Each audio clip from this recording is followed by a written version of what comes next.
दिल्ली का अक्टूबर इस बार लोगों के लिए हैरानी से भरा रहा है। एक तरफ सुबह की हल्की ठंड लोगों को सर्दियों की दस्तक का एहसास करा रही है, तो वहीं दोपहर की धूप अचानक गर्मी का एहसास दिला देती है। इसके बाद शाम ढलते ही आसमान से बरसते बादल लोगों को छाता उठाने पर मजबूर कर देते हैं।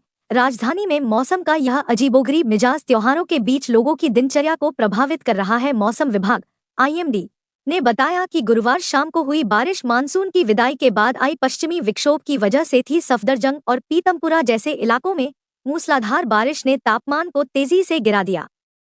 शुक्रवार को भी दिल्ली और आसपास के इलाकों में हल्की से मध्यम बारिश जारी रहने की संभावना है। विशेषज्ञों का कहना है कि यह बदलता मौसम आने वाले दिनों में और लोगों को परेशान कर सकता है। सुबह शाम में ठंड का असर। सुबह की हल्की ठंड ने दिल्ली वासियों को सर्दियों की दस्तक का संकेत दिया है।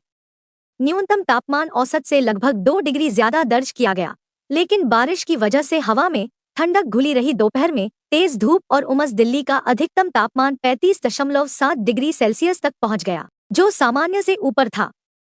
दोपहर में उमस और गर्मी ने लोगों को परेशान किया और मौसम की करवट को और महसूस कराया। पश्चिमी विक्षोभ का असर IMD ने साफ किया है कि यह बारिश मानसून की वजह से नहीं, बल्कि पश्चिमी विक्षोभ के कारण हो रही है। ये विक्षोभ भूमध्य सागर से उत्पन्न होकर भारत में आते हैं और अक्टूबर से नवंबर में उत्तर भारत में बारिश का कारण बनते हैं। लगातार अलर्ट जारी। बारिश की तीव्रता देखते हुए IMD ने ग्रीन अलर्ट को बदलकर येलो अलर्ट जारी कर दिया। सोमवार के लिए भी चेतावनी दी गई है, जिसमें गरज के साथ बारिश, बिजली गिरने और तेज हवाओं की संभावना है। प्रदूषण से मिली राहत। बारिश ने भले ही ट्रैफिक और जलभराव की दिक्कतें बढ़ाई, लेकिन दिल्ली की हवा को राहत दी है। CPCB ने एयर क्वालिटी इंडेक्स AQI 123 दर्ज किया, जो मध्यम श्रेणी में है। त्योहारों के बीच बारिश ने लोगों की योजनाओं को प्रभावित किया, लेकिन प्रदूषण के स्तर में आई गिरावट को दिल्लीवासियों ने एक सकारात्मक पहलू के रूप में देखा।